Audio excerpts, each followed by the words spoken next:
রাসূল সাল্লাল্লাহু আলাইহি ওয়াসাল্লামের এক সাহাবী রাসূলকে বললেন, মা তাখাফু আখওয়াফু আলাইয়া, ও প্রিয় নবী, আমার ব্যাপারে আপনি সবচেয়ে ভয় কাকে পান? আমার সবচেয়ে বড় দুশমনকে? আমার জন্য ক্ষতির কারণ কি? আপনি একটু বলুন প্লিজ। ফাকাদা বিলিসানিহি ফাকালা হাযা, প্রিয় নবী আস্তে করে জিহ্বাটা বের করে কোণার মাঝে ধরলেন, ধরে বলেন, তোমার সবচেয়ে বড় দুশমন তোমার নিজের জিহ্বা। আপনি যা বলছেন সব রেকর্ড হয়। মা ইয়ালফিজু মিন কাউলিন ইল্লা লাদাইহি রাকীবুন আতীদ। এমন এক ক্যামেরা আল্লাহ বানাইছে, ওইটা বানায়া গর্দানের ভিতরে ঢুকাইছে।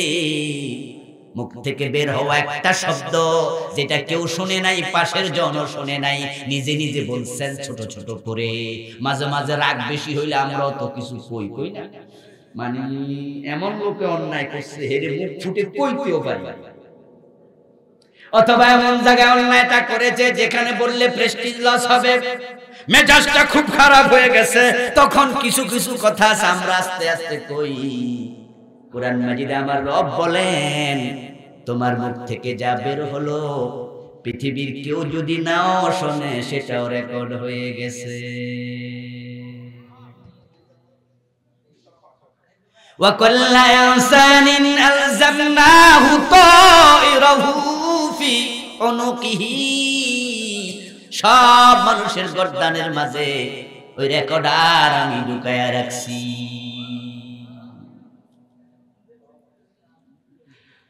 অমুকের বউ তালাক হয়েছে কিনা আপনি কেমনে জানেন? আপনি যে ফতোয়া দিচ্ছেন, আপনি তো মসজিদের ইমাম, আপনি মাদ্রাসার টিচার, আপনি ইমাম খতিব সাহেব, আপনি একটা মাদ্রাসার মসজিদের মুয়াজ্জিন, ছোট হুজুর।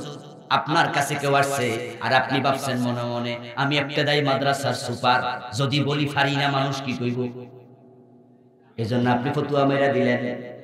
আমি এই মসজিদের খতিব, অমুকের বউ তালাক হয়েছে কিনা আমার কাছে জিজ্ঞাসা, আমি যদি বলি পারি না মানুষ কইব কি যে আপনি হুজুর মানুষ খতিব হইয়া পারেন না, দিছেন মাইরা।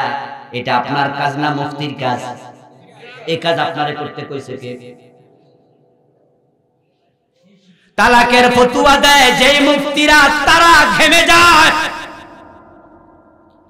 দীর্ঘ 18-19 বছর কিতাবুত তালাক পড়াই, কামেল ক্লাসে সহিহ মুসলিমের ওই অংশটা আমার পড়ানো। ছাত্র ছাত্রীদেরকে সব বছর যখনই ওই অংশ পড়াই, তখন বলে দেই পড়াইছি জানার জন্য, ফতোয়া দেওয়ার জন্য না। যতটুকু জানছো তা দিয়ে ফতোয়া চলবে না। ফতোয়া তালাকের দিতে হলে আরো অনেক জেনে বলা লাগবে।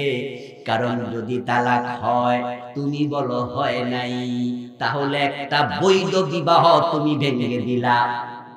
আর যদি তালাক হয়ে যায়, তুমি বলো হয় নাই, তাহলে জেনা ব্যভিচারের বাজার খুলে দিলা।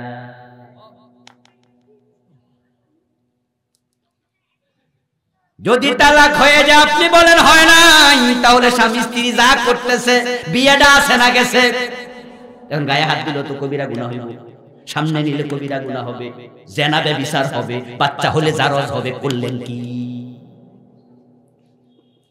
হাদিস হলো, যে ব্যক্তি ভুল ফতোয়া দেয়, ফতোয়া যাকে দিল তার যেমন গুনাহ ওই পরিমাণ গুনাহ মুফতির কাঁধেও আসবে। ফাদাল্লু ওয়া আদাল্লু, সে নিজেও পথভ্রষ্ট, জাতিরও পথভ্রষ্ট করলো। যাতে একটা উদাহরণ দিলাম মাত্র, না জেনে না বুঝে কথা বলার মধ্যে বিপদ আছে না নাই? সাহাবায়ে কেরাম তাই বলতেন, আল্লাহু ওয়া রাসূলুহু আ'লাম, আল্লাহ এবং রাসূল ভালো জানেন, আমি জানি না, আমরা জানি না। প্রিয় নবী তখন জবাব দেন, ওই জাকা বাঁকা রাস্তা অনেকগুলো এঁকেছি, আর এই সবগুলো জাহান্নামে যাওয়ার পথ, আর মাঝখানে যে একটা সোজা টান মারছি, এটাই হলো আল্লাহর জান্নাতের রাস্তা। এবার আপনাদের কাছ থেকে আমি জানতে চাই, জান্নাতের রাস্তা কয়টা? মাশাআল্লাহ, আরো জোরে বলেন, কয়টা? সোজা না বাঁকা? তো আল্লাহ বানাইছে একটা এবং সোজা। এরপরও জান্নাতের রাস্তা আপনি খুঁজে না পাইলে আল্লাহর দোষ কি? এখন মানুষগুলো হেদায়েত থেকে বঞ্চিত হওয়ার পিছনে একটা একমাত্র কারণ তারা কোরআন থেকে দূরে, তারা হেদায়েতের জন্য কোরআনের কাছে যায় না, কোরআন ছেড়ে পীরের বাড়ি দৌড়াচ্ছে। পীর সাহেবের কাছে গিয়ে আবার কি দেখে, ওই পীর সাহেব পায়ে সেজদা নিচ্ছে। এমন পীর আছে না? এইভাবে চেয়ারের মাঝে বসে আছে সানগ্লাস পরে, আমি দেখেছি। ওই পীর এত ফ্যাটওয়ালা, মরে গেছে কয়দিন আগে। মতিঝিলে বাবের রহমত বানাইছিল, বাবে গজব, ঠিক না? আমি দেখেছি লোকটাকে তার মুরিদেরা লাইন ধরে সেজদা করতেছে। এখন আপনিও সেখানে গেলেন হেদায়েত পাওয়ার আশায়, যাওয়ার পরে দেখলেন সেখানে সেজদা মারছে। আপনি মনে মনে কোন কেমন জায়গা আসলাম রে, পীর সেজদা নিচ্ছে। এক মুরিদের জিগাইলেন, ভাইজান আমরা তো শুনেছি আজীবন সেজদার মালিক কে? এখন পীর সাহেব নিচ্ছে। ওই মুরিদ বলে দিল এটা সেজদায়ে তাজিমি। তা আপনি জিগান এটা আবার কি সেজদা? হুজুর তো ওয়াজ করেছে, কত ওয়াজে শুনেছি আল্লাহ ছাড়া অন্যকে সেজদা দিলে শিরক হয়। এবার ওই পীর ভাই বলতেছে, আরে বেটা শরীয়তের মৌলবীরা বোঝে কি, আল্লাহ ছাড়া অন্যরে সেজদা দিলে যদি শিরক হয়, তাহলে ফেরেশতারা যে আদম নবীরে দিয়েছে, ফেরেশতাও তো মুশরিক। লাগছেনি ফেস? এবার তো আপনি মনে মনে কইবেন, আরে কথা তো ঠিক, ফেরেশতারা তো আদমরে সেজদা দিয়েছে, এটা কোরআনে আছে না নাই? ফাসাজাদাল মালাইকাতু কুল্লুহুম আজমাউন। এখন তাজিমি সেজদার দলিল গেছেন পাইয়া, এবার আমনো মাইরা দিলেন। ও ভাইয়েরা আমার, অথচ আপনি জীবনে কোনোদিন আল্লাহ ছাড়া কাউকে সেজদা দেন নাই। আপনি মাঝে মাঝে নামাজ কাজা করতেন, মাঝে মাঝে আপনি নামাজ পড়তেন, মাঝে মাঝে ছাড়তেন, কিন্তু আপনি বাবারে সেজদা দেন নাই, মারে দেন নাই, দুনিয়ার কাউকে দেন নাই। 10 দিনে একবার, 7 দিনে একবার যদি নামাজ পড়তেন, তাও সেজদা দিতেন কাকে? আপনাকে আমরা বলি আপনি ফাসিক, আপনি বেনামাজি, আপনি নামাজ কাজাওয়ালা, আপনি খারাপ মানুষ, কিন্তু আপনি কাফের না, আপনি মুশরিক না। কিন্তু আজকে যে কাম করছেন সব তো গজব। আজকে তো সব শেষ করে দিলেন। অথচ পীরের দরবারে গেছিলেন হেদায়েত পাওয়ার আশায়। আপনি কোরআনের ইলম নেন নাই, যার কারণে ওই বেটা দুই কথা কইছে আর আপনি বিশ্বাস কইরা শেষ করলেন। যদি আপনি কোরআন হাদিসের প্রকৃত ইলম নিতেন, তাহলে আপনি বলতেন, ও মিয়া পীর ভাই, আমি তোমাকে প্রশ্ন করতে চাই, যদি পীরকে সিজদা দেওয়া জায়েজ হতো সিজদায়ে তাজিমের নামে, তাহলে আমার আবু বকর সিদ্দিক বিশ্ব নবীরে কয়বার সিজদা দিয়েছে দলিল দাও। হযরত ওমর বিশ্ব নবীরে একটা সিজদা দিয়েছে দলিল দাও। তো ফেরেশতারা আদম নবীরে সিজদা দিয়েছে, এটা কি আবু বকর শুনে নাই? কথা বলেন।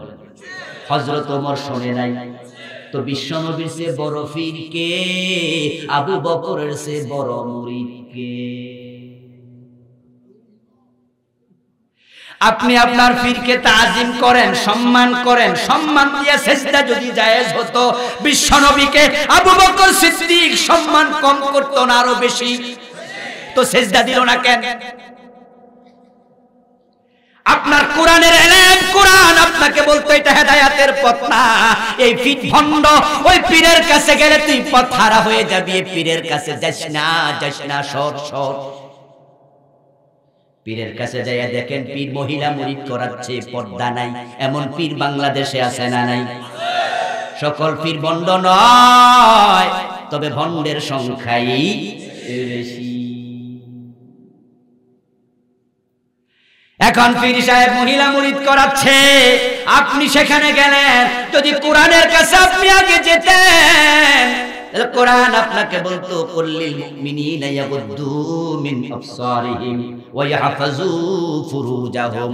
ও নবী, আপনি মুমিন পুরুষদেরকে বলুন পরনারী থেকে তারা যেন নিজের চোখ হেফাজত করে।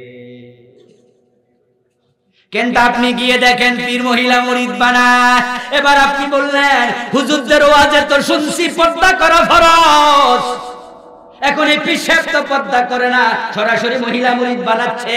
এবার পীর ভাই একজন কইল, মিয়া থামো, তোমার চোখ আর পীর হুজুরের চোখ একরকম না। এমন কথা বলার মতো মুরিদ বাংলাদেশে আছে না? আজীব আজীব। রাসূল সাল্লাল্লাহু আলাইহি ওয়াসাল্লাম বিদায় হজের দিন ওটের পিঠে বসে আছেন। রাসূল সাল্লাল্লাহু আলাইহি ওয়াসাল্লামের পিছনে বসা সাহাবী হযরত ফদল ইবনে আব্বাস রাদিয়াল্লাহু তাআলা আনহুমা, রাসূলের স্বাস্থ্য ভাই ফদল। একজন মহিলা এসে বিশ্বনবীর কাছে একটা মাসআলা জিজ্ঞাসা করলো। ওই মহিলার নেকাব ছিল না। আল্লাহর হাবিব তাকায় দেখেন পিছনের দিকে ফদল ইবনে আব্বাস ওই মহিলার দিকে মেছে। বিশ্বনবী হযরত ফদল ইবনে আব্বাসের গাড়ের মাঝে ধরলেন, ধরে গাড়টা ফিরাইয়া দিলেন। রাসূল বলেন, ওয়ালা তুবি'ন নাজরাতান নাজরাতা ফাইন্না লাকাল উলা ওয়া লাইসাত লাকাল আখিরা। কোন নারীর দিকে যদি হঠাৎ চোখ পড়ে যায়, চোখ ফিরাইয়া আনো, দ্বিতীয়বার তাকায়ও না, কারণ প্রথমটা ভুলে হঠাৎ গিয়েছে, এটার গুনাহ নাই, পরে তাকাইলে মাফ নেই। এখন পিসা হুজুর ডাইরেক্ট ছায়া রইছে, আর কয় চোখ বলে দুই রকম। ও বন্ধু, যার কারণে হাজার হাজার মুরিদ বাংলাদেশ ঈমান হারা, অথচ সবাই হেদায়েতের দাবি করে। যারা শিয়া তারা কয় তারাও হেদায়েত প্রাপ্ত, যারা খারিজি তারা কয় তারাও হেদায়েত প্রাপ্ত, যারা রাফিজি তারা বলে তারা হেদায়েত প্রাপ্ত, যারা মুতাজিলা তারা বলে তারা হেদায়েত প্রাপ্ত, যারা ভণ্ড পীরে সেজদা নেয় তারা কয় আমরাও হেদায়েতের উপরে আছি। আসলে হেদায়েতটা কই? রাসূল বলেন, আমার উম্মত হবে ৭৩ দল, হেদায়েত পাওয়ার দল মাত্র জান্নাতি একটা, বাকি ৭২টা হেদায়েতের বাহিরে। এই জন্য আপনি হেদায়েত পেতে চাইলে কোরআনের কাছে আপনি যাবেন। ওয়ালা ইয়াদিল্লু, পথহারা হবে না, ওয়ালা ইয়াশকা, এবং যে কোরআন ওয়ালা হয় আল্লাহ কয় সে কখনো লাঞ্ছিত অপমানিত হবে না। ওই কোরআন ওয়ালার দাম বাড়ায়া দেবে কে?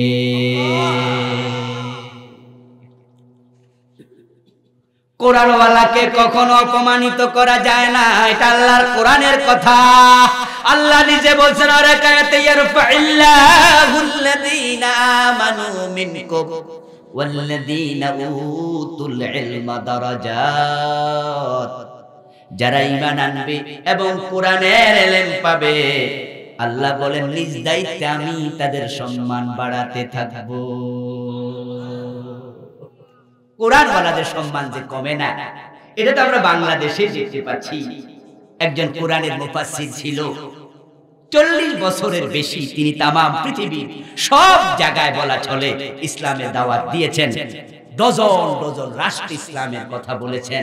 উনার সাথে প্রোগ্রাম করার জন্য পৃথিবীর বিভিন্ন দেশের প্রেসিডেন্টরা অপেক্ষায় থাকতো, আমাদের মন্ত্রী এমপিরা মুসাফা করার জন্য লাইনে দাঁড়ায়া থাকতো। আল্লাহর কাবার ভিতরে ঢোকার সুযোগ যাকে আল্লাহ দিয়েছিলেন, যিনি ইতিকাফ করতে গেলে রাষ্ট্র সৌদি আরব তার টেক কেয়ারের জন্য পুলিশ দিত, এত সম্মান আল্লাহ তাকে দিয়েছে কোরআনের কারণে। এখন তিনি চার দেয়ালে বন্দী। আপনাদের কাছে আমি জানতে চাই, তার সম্মান কি কমেছে? তাকে দর্শনকারী বানানো হলো, তাকে হত্যাকারী বলে চূড়ান্ত রায় দিয়া যাবজ্জীবন কারাদণ্ড দেয়া হলো। তিনি নাকি দর্শন করছে মহিলাকে, তিনি নাকি মানুষকে খুন করেছে। তার বিরুদ্ধে পুরা রাষ্ট্রযন্ত্র এক হইয়া ষড়যন্ত্র করলো, টেলিভিশনে বললো, পত্রিকায় লিখলো, এবং কত নেতারা বলল এ মিয়া বড় খারাপ মানুষ। সর্বোচ্চ আদালত তাকে প্রমাণ করে দিয়েছে উনি দর্শনকারী, উনি হত্যাকারী। এর চেয়ে বড় প্রমাণ আর কি লাগে? এত কিছু করার পরেও বলুন তো তার সম্মান সামান্য কমেছে না আগের চেয়ে 1000 গুণ বেড়ে গেছে?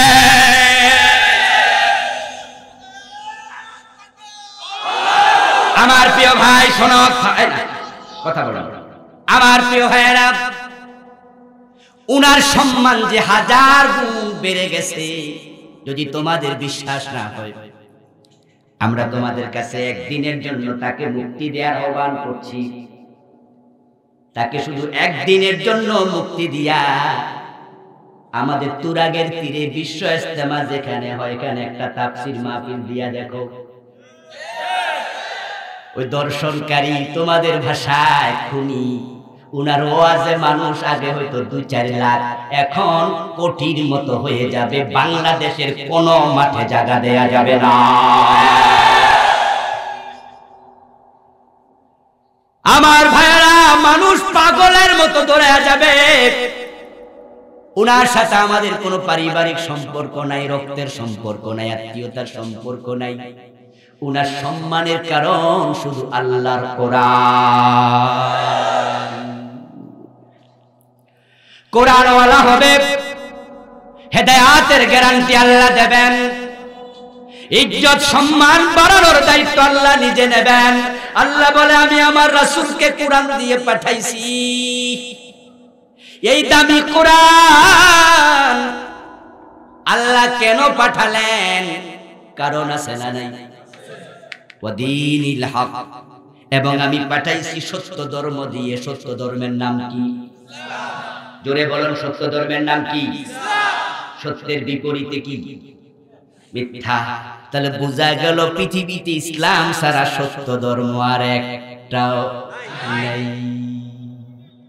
আল ইসলামু হাক্কুন ওয়াল কুফরু, ইসলাম হলো সত্য ধর্ম। ইন্নাদ দীনা ইনদাল্লাহিল ইসলাম, ইসলাম আল্লাহর কাছে একমাত্র ধর্ম। আমরা মাঝে মাঝে ভুল করি। মুসলমানের সন্তানেরাও একটু চিন্তা না করার কারণে ভুলটা করে ফেলে। সেটা হলো কেউ কেউ বক্তৃতা দিতে গিয়ে, লিখতে গিয়ে বলে ইসলাম সর্বশ্রেষ্ঠ ধর্ম। এই কথাটা সঠিক নয়। সর্বশ্রেষ্ঠ অর্থ হলো শ্রেষ্ঠ আছে অনেকগুলো, তার মাঝে একবারে সেরা। ইসলাম এটা নয়। ইসলাম হলো একমাত্র ধর্ম, বাকি যা আছে একটাও ধর্ম নয়। সব বাতিল, সব অসত্য, সব মিথ্যা। তাহলে আপনাদের কাছে আমি এবার সঠিক উত্তরটা জানবো, ইসলাম সর্বশ্রেষ্ঠ ধর্ম না একমাত্র ধর্ম? এটাই হলো কোরআনের কথা, ইন্নাদ দীনা ইনদাল্লাহিল ইসলাম।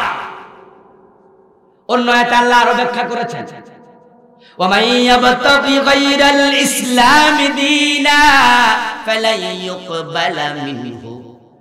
আল্লাহ বলেন, ইসলাম বাদ দিয়া যদি কেউ অন্য ধর্ম তালাশ করে সেটা গ্রহণ করা হবে না। আরেকটি ভুল আমরা সচরাচর করি, এটা জেনারেল শিক্ষিত ভাইয়েরা একটু বেশি করে।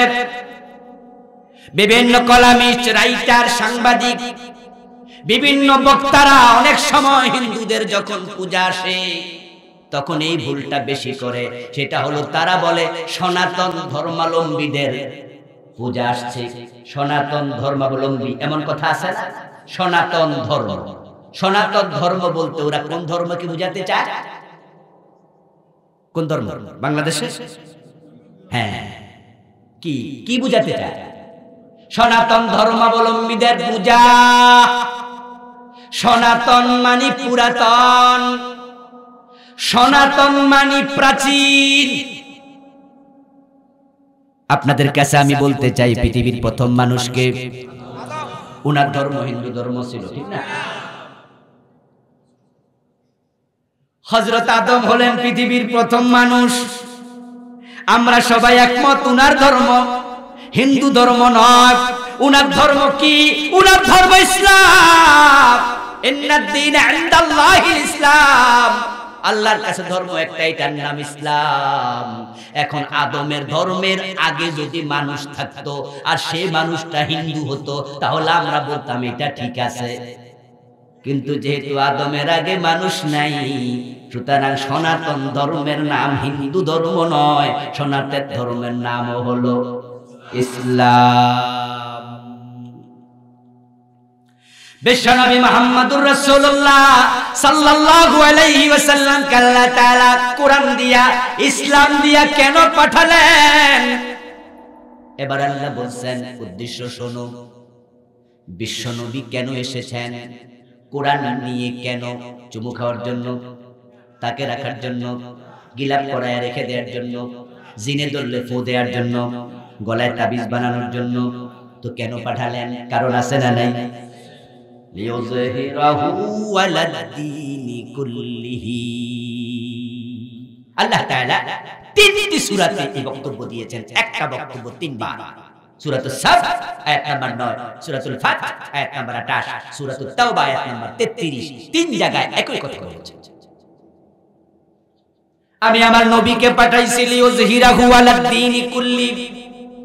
সমাজে যত আদিয়ানে বাতিল আছে, বাতিল ধর্মগুলো আছে, যত মতবাদ আছে, মত আছে, পথ আছে, মানুষের বানানো আইন আছে, রীতি আছে, আমি নবী পাঠাইছি সব বিষয়ের উপরে তিনি কোরআনকে বিজয় করে দেবেন। আমি দ্বীনের বিজয়ের জন্য রাসূল পাঠাইছি, কোরআনের বিজয়ের জন্য রাসূল পাঠাইছি।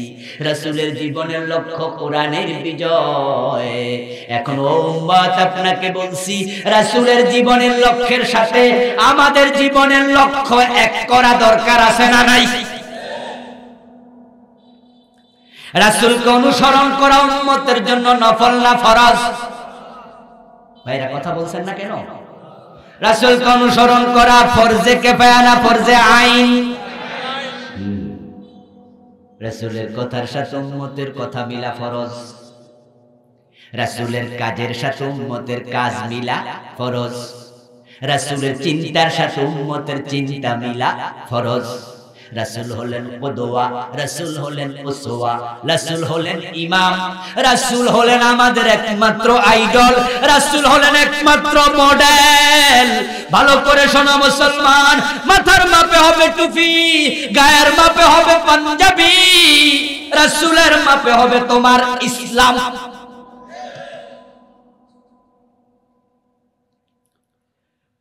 যে ব্যক্তির ইসলাম রাসূলের সাথে মিলবে না, আল্লাহ তার ইসলামের দিকে ফিরেও তাকাবে না। উম্মতের আমল রাসূলের আমলের সাথে একবারে মাপে মাপে না মিললে আল্লাহ কবুল করে না। আপনাদের এলাকায় মাগরিবের নামাজের ফরজ কয় রাকাত? মাশাআল্লাহ, হিসাব ঠিক আছে। এক ভদ্রলোক 3 রাকাতের পরে খাড়াই গেছে, ইমাম ফিরাইছে সালাম, উনি ফিরায় না, উনি আরো 1 রাকাত পড়া তারপরে বইছে। বুড়া মানুষ, পাশে একটা ইয়াং ছেলে দেখতেছে, তাকায় তাকায় চাচা কি করতেছে। চাচা যখন আর 1 রাকাত পড়া সালাম ফিরাইছে, যুবক কয়, চাচা কামটা করলেন কি? আপনি তো আমাদের একসাথে 3 রাকাত শেষ করলাম, আপনি খাড়ায় আর 1 রাকাত করছেন। চাচা কয়, ভাতিজা তোরটা তুই কর। ভাতিজা কয়, জি না চাচা, কোন লাগবো, কেন করছেন? চাচা এবার আস্তে করে কয়, ভাতিজা যৌবন কালে কত নামাজ কাজা করছি হিসাব, চাকরি বাকরি ব্যবসা বাণিজ্য কত নামাজ ছাড়ছি, কয়দিন আগে আমি রিটায়ারমেন্টে গেছি, অবসরে গেছি, ওই দিন থেকে সিদ্ধান্ত নিছি এখন আর কাম কাজ নাই, 1 রাকাত করে বাড়াইয়া দেন, আগের কিছু কাফারা আদায় হোক।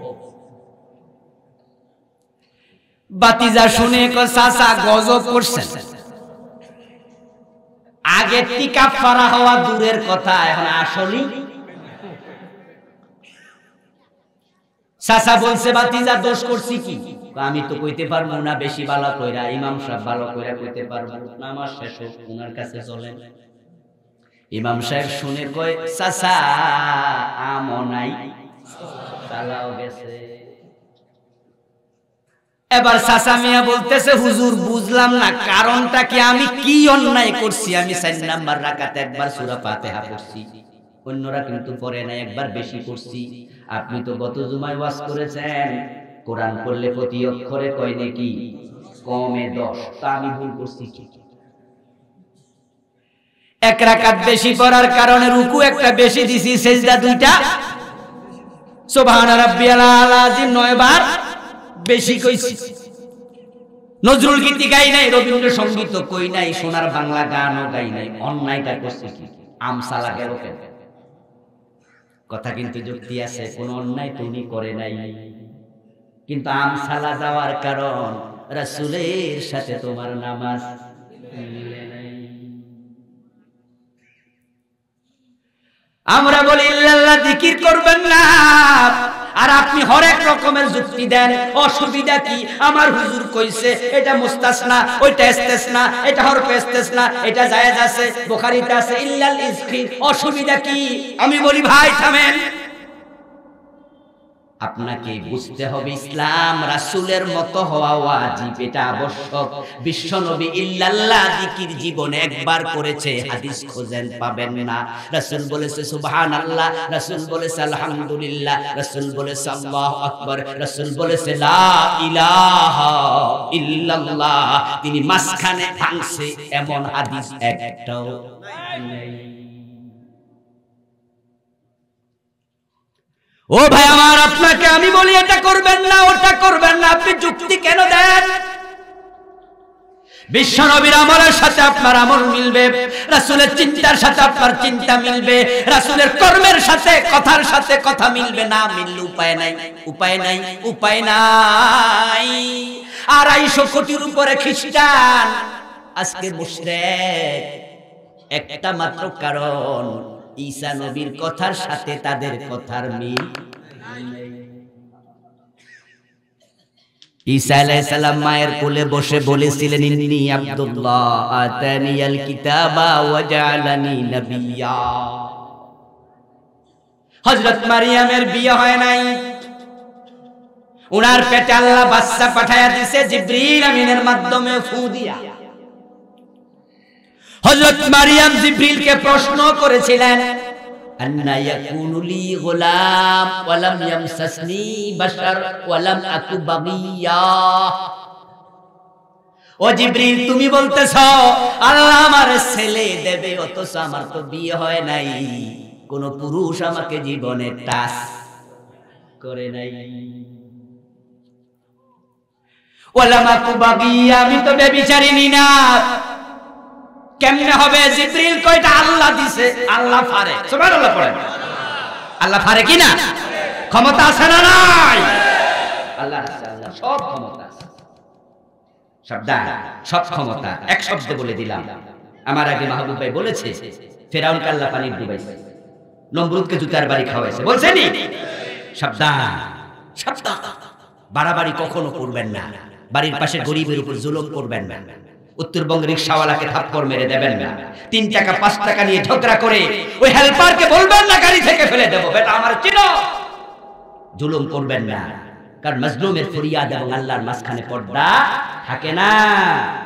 আপনি ক্ষমতা আছেন, চাইলে মামলা দিতে পারবেন, আপনি ক্ষমতা আছেন, চাইলে ঝুলাইয়া দিতে পারবেন, আপনার ক্ষমতা আছে, চাইলে আপনি জুলুম করতে পারবেন, কিন্তু আল্লাহ যখন ধরবে আপনি তখন কিচ্ছু না। ওই টাকলা মুরাদকে বেজ্জতি করতে আল্লাহর 5 মিনিট লাগছে, ঠিক কি না? একটা ভিডিও ফাঁস করে দিয়েছে, সব শেষ। ওই 5-6 মিনিটের ভিডিও মাহিয়া মাহির ব্যাপারে মনে আসেনি? ওই ভিডিও ফাঁস হওয়ার পরে তার পাশে এখন সরকারও আর নাই। সরকার কয় তোর মতো ফসা লোক আমরা দলে রাখি না। কয়দিন আগে বউয়ে মামলা দিছে, শুনছেন না? বউকে ফসা স্বামী আমারও দরকার, পলাইয়া কানাডা গেছে, এরা কয় গৌ ব্যাগ ফসা মালা আমরাও নেই না। আল্লাহ বেজ্জতি করতে বেশিক্ষণ লাগে না, তিনি সব ক্ষমতার মালিক। সাবধান মুসলমান, হযরত মারিয়ামকে জিবরিল কে আল্লাহ পারে, এটা আল্লাহর কাছে কোনো ব্যাপার না। উনার পেটে বাচ্চা এসে গেল, কয়দিন পরে পেট বড় হতে থাকলো, প্রসবের সময় হলো। মা মারিয়াম মসজিদ আকসার যে হুজরায় থাকতেন নেমে গেলেন, ভাবলেন এখানে বাচ্চা প্রসব করলে ওয়াও ওয়াও বলে কাঁদবে, মানুষ দূরে এসে প্রশ্ন করবে এই ছেলে কোত্থেকে আসলো, লজ্জায় পড়ে যাব, এর চেয়ে ভালো মরুভূমিতে চলে যাই, এমন জায়গায় বাচ্চা প্রসব করব যেখানে কোনো জনমানব নেই। কিন্তু আল্লাহর কুদরত তো বোঝা কঠিন, বেশি দূর যাইতে পারে নাই। সামান্য যাওয়ার পরে এক খেজুর গাছের নিচে প্রসব বেদনা শুরু হলো। হযরত মারিয়াম আলাইহিস সালাম এবার আফসোস শুরু করলেন, ইয়া লাইতানি বিতু ক্বাবলা হাযা কুনতু নাসিয়াম মানসিয়া। আফসোস, সন্তান প্রসবের আগে যদি মরে যেতাম ভালো হতো। আল্লাহকে মারিয়াম থামো, মৃত্যু কামনা করা দরকার নাই। মানুষ তোমাকে জ্বালাতন করবে, প্রশ্ন করে, আমিও জানি পাবলিক প্রশ্ন করবে, তুমি জবাব দিও না, জবাবের ব্যবস্থা আমি নিজেই করে দেব।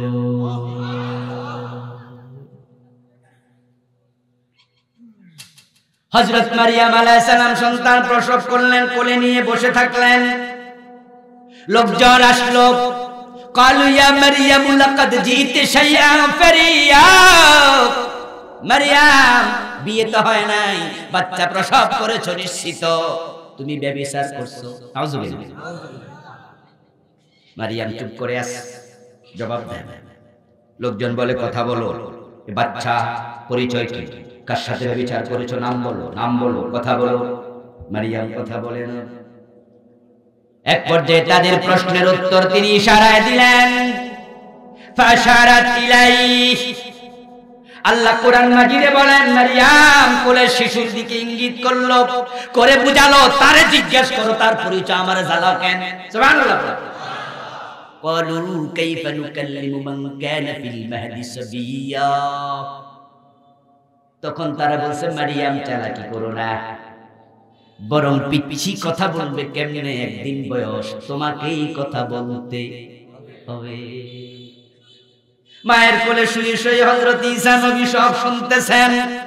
যখন তিনি দেখলেন লোকেরা তার মায়ের ইজ্জতে হাত দিয়া কথা কয়, মায়ের কোলে শুয়ে শুয়ে একদিন বয়সের ঈসা নবী কথা বলতে শুরু করে দিলেন। ক্বালা ইন্নী আব্দুল্লাহ। ঈসা নবী বলেন, আমার পরিচয় জানতে চাও? আমার পরিচয় শোনো, আমি আল্লাহর বান্দা। 250 কোটি খ্রিস্টানদের জিজ্ঞাসা করেন ঈসা কে, তারা সবাই বলবে আল্লাহর ছেলে। ওয়াকালাতিন নাসারাল মাসীহ ইবনুল্লাহ। আল্লাহ কোরআন মাজিদে বলেন, খ্রিস্টানগণ বলে ঈসা আল্লাহর ছেলে, অথচ ঈসা নবী নিজে বলল, আমি আল্লাহর বান্দা, আল্লাহর গোলাম। আপনাদের কাছ থেকে জবাব চাই, নবীর কথার সাথে খ্রিস্টান উম্মতদের কথার মিল না অমিল?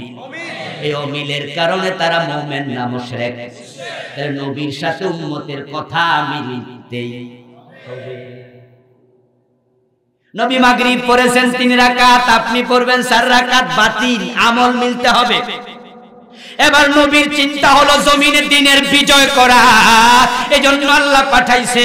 এখন আমরা যারা উম্মত, দ্বীনের বিজয়ের চিন্তা আমাদের দরকার আছে না নাই?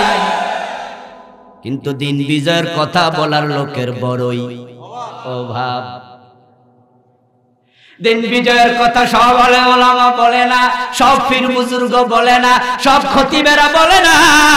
এর কারণ আছে, নামাজের ওয়াজ করলে মারি খাওয়া লাগে না, রোজার কথা বললে জেলে যাওয়া লাগে না, হজের কথা বললে ফাঁসিতে ঝুলা লাগে না, দিন বিজয়ের কথা বললে জালেমরা সহ্য করে না।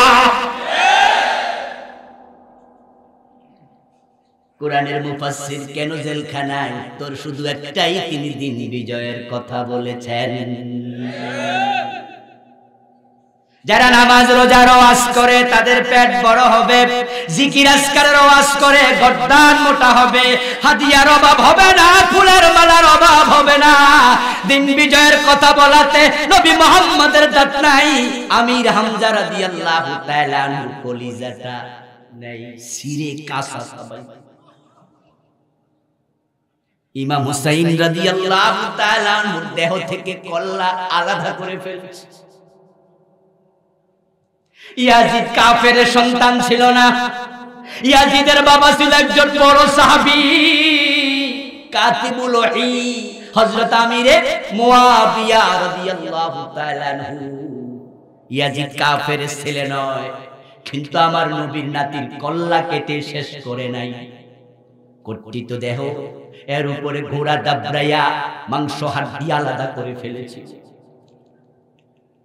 কর্তিত মস্তিষ্কে বর্ষা ঢুকাইয়া ওই কারবালা থেকে, ফোরাত কুল থেকে দামেস্কে নিয়েছে, জুলাইয়া জুলাইয়া মানুষে দেখাইছে। আল বিদায়া ওয়ান নিহায়া আল্লামা ইবনে কাসির রাহিমাহুল্লাহর লেখা তারিখের অনবদ্য কিতাব, ওখানে পড়লে পাবেন। সেখানে তিনি লিখেছেন ইয়াজিদের সামনে ইমাম হুসাইনের কল্লা যখন ফেলে দেয়া হলো, হাতের মাঝে লাঠি ছিল, মুখের মাঝে আর গলার মাঝে গুতা মারছে। সেখানে একজন সাহাবী উপস্থিত ছিলেন, তিনি দাঁড়ায় বললেন, ইয়াজিদ তুমি এটা কি করেছো? তুমি কোন জায়গায় লাঠি দিয়ে গুতা মারছো? আমি নিজে দেখেছি ঠোঁটের মাঝে রাসূল নিজে চুমু দিয়েছেন। দিন বিজয়ের কথা বললে জালেমরা খেপে যায়। দোষ করা লাগবে না, দর্শন লাগবে না, বিনা দোষে দর্শনকারী বানাবে, হত্যাকারী বানাবে, আপনাকে আমাকেও ধরবে পাগলের মতো। কারণ তারা জানে দিনের বিজয় হলে তাদের সিনেমা হল বন্ধ হবে, তাদের সুদি ব্যাংক বন্ধ হবে, তাদের মদের আড্ডা চলতে দেয়া হবে না, মাহিয়া মাহির সাথে পড়ালাপ করতে পারবে না, পরিমণির সাথে এক জায়গায় কেক খাইতে পারবে না। দিন বিজয় হলে চুরি করলে হাত কাটা হবে, মদ পান করলে পিঠের চামড়া তুলে নেওয়া হবে।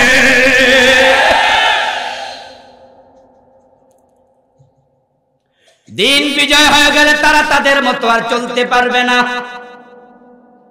আল্লাহ দিন বিজয়ের জন্য নবী পাঠাইছে, এই ছিল নবীর জীবনের ভীষণ মিশন, লক্ষ্য। তিনি এটাই করেছিলেন, দিন বিজয় করে তারপরে মারা গেছে। আমার বন্ধু, দিন যদি বিজয়ী হয়, নামাজের আলাদা ওয়াজের আর দরকারই হবে না, সংসদে আইন হয়ে যাবে, আজান হলে দোকান বন্ধ করতেই হবে, অফিস আদালত বন্ধ হয়ে যাবে। দিন বিজয় হলে আইন হয়ে যাবে, টিওনো অফিসে টিওনো ইমাম হয়ে নামাজ পড়াবে, ডিসি অফিসে ডিসি ইমাম হয়ে নামাজ পড়াবে, মন্ত্রণালয়ে মন্ত্রী ইমাম হয়ে নামাজ পড়াবে, জাতীয় মসজিদে প্রেসিডেন্ট ভাষণ দেবে, জাতীয় মসজিদের খতিব হবে রাষ্ট্রপতি নিজে। এটাই তো ইসলাম ছিল, এটাই তো ছিল, এটাই তো ছিল। নবী মুহাম্মদুর রাসূলুল্লাহ সাল্লাল্লাহু আলাইহি ওয়াসাল্লাম মসজিদে নববীর ইমাম, আবার দেশেরও প্রেসিডেন্ট, ঠিক কি না?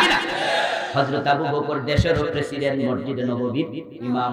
হযরত ওমর দেশের প্রেসিডেন্ট। অর্ধ পৃথিবী করেছো শাসন, ধুলার তপ্তে বসে, খেজুর পাতার প্রাসাদ তোমার বারে বারে গেছে খসে। হযরত ওমর অর্ধ দুনিয়ার প্রেসিডেন্ট, আবার মসজিদে নববীর ইমাম। হযরত ওসমানও তাই, হযরত আলীও তাই। আমার বন্ধু, এটাই তো ইসলাম। ও আমার প্রিয় ভাইটি, আপনাকে বলছি, এটা যদি বাংলাদেশে চালু করা যেত, টিউনু সাহেব ইমাম, খতিব সাহেব টিউনু, ওসি সাহেব ইমাম, ডিসি সাহেব ইমাম, জজ সাহেব ইমাম, এই দেশের ঘুষের লেনদেন থাকতো না।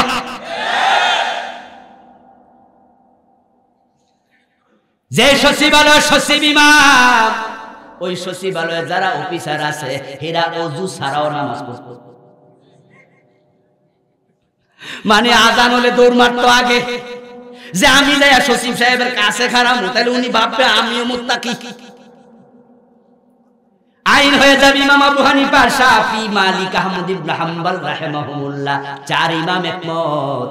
কোন বালেগ যদি নামাজ না পড়ে প্রমাণিত হয়, তারে ধরে জেলে দিতে হবে। ইমাম শাফি রাহিমাহুল্লাহ বলেছেন, জেলে দেওয়ার আগে কিছু পিটুনিও দিতে হবে। যদি আইন হয়ে যেত, আজানের পরে দোকান খোলা থাকলে পুলিশ যাবে, দোকানে তালা লাগাবে, দোকানদারকে অ্যারেস্ট করবে, প্রমাণিত হলে 1-2 বার লাইসেন্স ক্যান্সেল করে দেবে, বেনামাজি থাকলে ধরে জেলে দেবে। বাজারের মসজিদগুলোতে মানুষ জায়গা দেয়া যেত না, 3 বার 5 বার জামাত হওয়া লাগতো।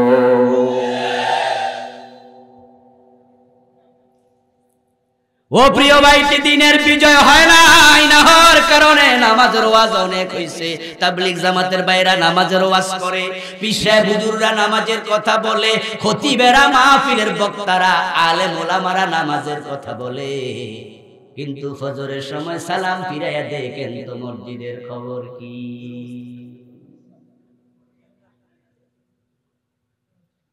কোরবানির ঈদে গরু বাজারে যান, দেখবেন যে মানুষের অভাব নাই।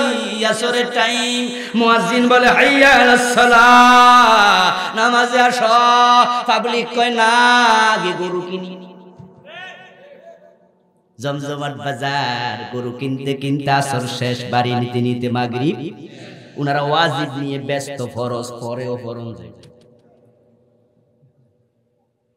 মাঝে মাঝে দূর যাত্রায় যখন মাহফিলে যাই, কক্সবাজার, চিটাগাং, উত্তরবঙ্গে, একদিনের মাহফিল হলে গাড়ি নেই না, লং ড্রাইভ, বিমানে চলে যাই, আসতে রাতে শুয়ে শুয়ে চলে আসি। সুন্দর সুন্দর পোস্ট আছে। মাঝে মাঝে দেখি রাস্তায় ফজরের টাইম হয়ে গেল, ড্রাইভার সাহেবকে আসতে গিয়ে বলি, ড্রাইভার সাহেব ফজরের নামাজ পড়বো। রাস্তার পাশে দাঁড়ায় যান, মসজিদ দেখলে জি হুজুর, ঠিকই বন্ধু দাঁড়ায়। কিন্তু আফসোস ৩৫ জন ৩০ জন যাত্রী, আমি একজন ছাড়া দেখি একটাও নামে নাই। নামাজ পড়ে এসে দেখি মাঝে মাঝে ড্রাইভার আর হেল্পার বিড়ি টানতেছে, চান্স পাইছে কাজে লাগে। গাড়ির ভিতরে তো বিড়ি খেতে পারবো না, এগুলো তো লাক্সারিয়াস কোর্স, এসি কোর্স। এজন্য নিচে দাঁড়ায় হুজুর নামছে, আমরা ভাগ্য খুঁজছি। ও তাবলীগের ভাইরা, তোমাদের ওয়াজ কোথায় গেল? ও পীর সাহেব হুজুর, আপনার ওয়াজ কোথায় গেল? ও খতিব সাহেব ৩.৫ লাখ মসজিদ থেকে নামাজ পড়ো বললেন, ওয়াজ কই গেল? আসলে দিনের বিজয় না হলে ইসলামের অনুষঙ্গের বিজয় হয় না। নামাজের বিজয় তখন হবে রাষ্ট্র যখন আইন বানায়া দেবে, পুলিশ লাগাইয়া দেবে, তখন মানুষ ডরে ভয়ে নামাজ পড়বে। আস্তে আস্তে করে দেখা যাবে পুলিশের ভয়ের জায়গায় আল্লাহর ভয় ঢুকে যাবে। দোকান বন্ধ করো, ও পুলিশ রে দৌড় মার। এখন দৌড় মারবে কত দোকানদার অজু সারা দৌড়াইয়া মসজিদে ঢুকলো। 2 দিন 3 দিন 4 দিন 5 দিন, এক পর্যায়ে মনে মনে ভাববে, আচ্ছা নামাজ কিন্তু পড়াই লাগে, ঠিক কি না? পুলিশের দৌড়াইয়া الذين إن مكناهم في الأرض يقاموا الصلاة। আমি বানায়া কথা বলছি না, আল্লাহ সূরাতুল হাজে বলেন, কোন এলাকায় যখন দায়িত্ব আমি মুসলমানদের হাতে দেব, মুসলমান সরকারের 1 নম্বর দায়িত্ব রাষ্ট্রীয় ফরমান জারি করে নামাজ কায়েম করবে। ওয়াজ আমরা অনেক করেছি, হুজুরদের ওয়াজের কারণে আলহামদুলিল্লাহ সিনেমা বন্ধ হয়ে গেছে, ঠিক না? কি কোনে শুনছে না? সিনেমা আছে, আগের চেয়ে কমছে না বাড়ছে? এমন বাড়া বাড়ছে, পকেটে পকেটে সিনেমা হল ঢুকে গেছে। জি বাংলা স্টার জলসার কারণে মুসলমানের ঘরগুলো সিনেমা হল হয়ে গেছে।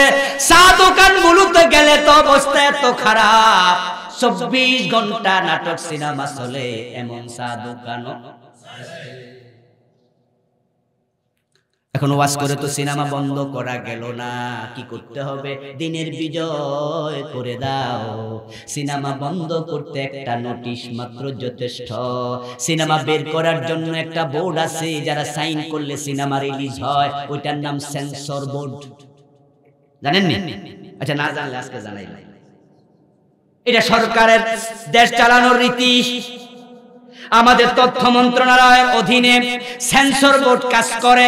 সিনেমাটা আগে সেন্সর বোর্ডের মেম্বাররা দেখবে, দেখার পরে যদি মনে করে এই সিনেমা রিলিজ করা যাবে না, সাইন করা হবে না, তোমার কোটি টাকা লস, কিচ্ছু আসে।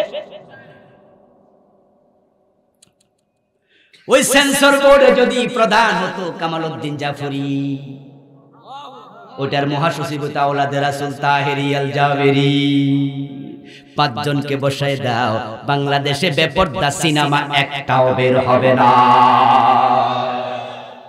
বন্ধ করতে একদিন। দিনের বিজয় না হলে সুদ বন্ধ হবে না, মদ বন্ধ হবে না। সুদের বিরুদ্ধে ওয়াজ করতে করতে আমাদের সে বড় আলেমেরা বলে গেছে।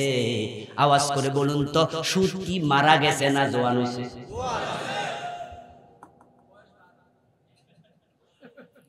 মদের বিরুদ্ধে সবাই সচেতন। আমাদের স্বরাষ্ট্রমন্ত্রী মহোদয় কয় জিরো টলারেন্স। আমার বন্ধু সব বাহিনী কয় ধরোয়ার চোরোয়ার ধরোয়ার মারো, police serious, RAB serious, BGB serious, সেনাবাহিনী সিরিয়াস। যান আপনি টেকনাফ সীমান্তে গাড়ি চালায় 3 কিলো আসবেন, 3-4 বার চেক করবে। কোথাও পুলিশের চেক পোস্ট, কোথাও বিজিবির চেক পোস্ট। সবাই কি খোঁজে? শুধু বাবা খোঁজে। কয়দিন পরে চাচাও খোঁজে। আমার ভাইয়েরা, এর ফাঁকে দিয়া ইয়াবা আসে কিনা? আসে। খাওয়ার লোক আছে না নাই? আজকে পুরা প্রশাসন তারা সবাই ফিল মারতেছে মদের কাছে। আল্লাহ আল্লাহ আল্লাহ, আশ্চর্য হয়ে যাই। 3-4 দিন আগে দেখলাম একটা অ্যাম্বুলেন্স থেকে ফেন্সিডিল নামাইছে। আপনি দেখছেন লাশের ভিতরে 4টা লাশ ছিল, সুন্দর করে লাশ বানাইছে, পরে লাশের ভিতরে ফেন্সিডিল, একটা লাশ। আমার বাহিরা মহিলা ভাইয়েরা, আমার মহিলা সুন্দর করে বোরকা পরছে, পরে দেখে পেটের ভিতরে ইয়াবা। কি আজীব! প্রশাসনকে ফাঁকি দিয়া লাখ লাখ পিস ইয়াবা ঢুকছে, ফেন্সিডিল ঢুকতেছে। এগুলো খাওয়ার লোক না থাকলে ঢুকতো না। যদি 80 বেতের আইন চালু করে দাও, যারা মাদক সেবী পুলিশ যদি ধরে নিয়া থানার সামনে 80 কইরা বেত লাগায়, এটি অনুসার খাড়াই থাকে, আর সেটা টেলিভিশনে লাইভ প্রচার করে, ফেসবুকে ভিডিও করে ছেড়ে দেয়, পত্রিকার হেডলাইন বানায়া দেয় কেমনে 80 বেত লাগাইতাছে। এই চিত্র দেখলে কত মদখুর ঠান্ডা পানি হবে। ঠেলার নাম বাবাজি।